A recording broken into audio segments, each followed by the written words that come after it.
আসসালামু আলাইকুম। আজকে আমরা কথা বলবো ১২৪তম পর্বের সোনিয়াকে নিয়ে। আপন ঠিকানায় সেই আলোচিত ১২৪তম পর্বের সোনিয়ার গল্পটি আপনারা সবাই জানেন। কিছুদিন আগে সোনিয়ার সেই আপডেট ভিডিওটিও সম্পন্ন হয়।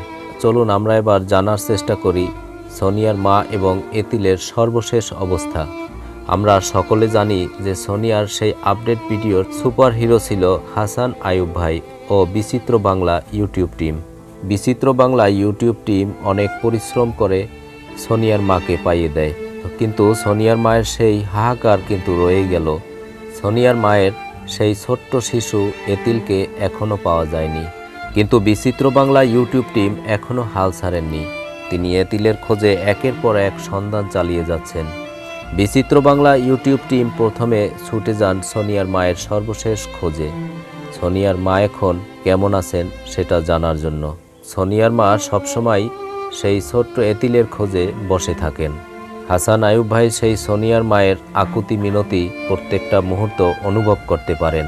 কিছুদিন আগে হাসান আইয়ুব ভাই সোনিয়ার মায়ের সাথে দেখা করে আসেন এবং সোনিয়ার মাকে আশ্বস্ত করে আসেন, আল্লাহ যদি সহায় থাকেন আমাদেরকে দোয়া করবেন, আমরা যেন খুব তাড়াতাড়ি আপনার ছেলে এতিলকে আপনার কোলে ফিরিয়ে দিতে পারি। তারপর হাসান আইয়ুব ভাই সোনিয়ার ভাই এতিলের খোঁজে চট্টগ্রাম রওনা করেন, যেখানে এতিল লালিত পালিত হয়।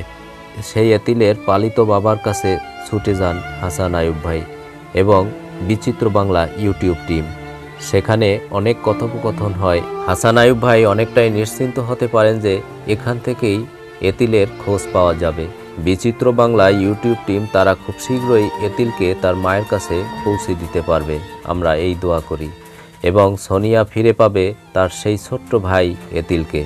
আমরা সকলেই দোয়া করি বিচিত্র বাংলা ইউটিউব টিম সুস্থ এবং স্বাভাবিকভাবে তাদের কাজগুলো করে যেতে পারে এবং বাংলাদেশের সকল মানুষকে আবারও একবার চমকে দিতে পারেন। আমরা সেই অপেক্ষায় থাকলাম সোনিয়া যেন তার ভাইকে এবং সোনিয়ার মা যেন তার ছেলেকে খুব তাড়াতাড়ি খুঁজে পায়। আসসালামু আলাইকুম।